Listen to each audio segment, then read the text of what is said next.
Spoiler alert. You're alive. It would seem so. It's actually a relief they dropped a trailer this morning, which lets a bit more information out, because I've been in this absurd position of flying 6,000 miles to promote something and then saying, no, don't tell me anything, don't talk about it. So I've been just sort of sitting here under a vow of silence all this time. So yes, all right, it's not an evil twin. It's me, and I am obviously allowed to admit that I'm here.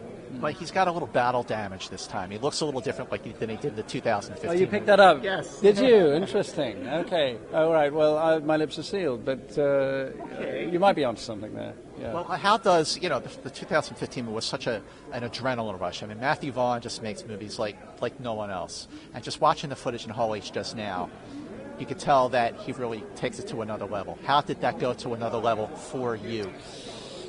It does, although I think there's a good way of going to another level and a bad way of going to another level, which is the torment of sequels.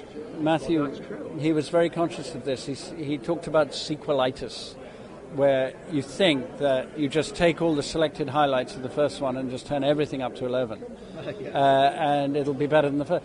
The car chases are faster, the bangs are louder, and that's why a lot of them don't work. And so the challenge is because you're stuck in a narrow zone, because the demand for the sequel is because they like the first one. Yeah. So that's what they're going for. Right. They kind of want that experience again, but if you give them exactly that movie again, they'll hate you, because that's very true. They give us the same but different, and they're if you're presuming to make a sequel, you're rising to that challenge. What he, I think, has found is not to repeat the same tricks, is to know what people get excited about, which is boundaries being pushed a little or a lot, and thinking you know what you're getting and then getting the rug pulled.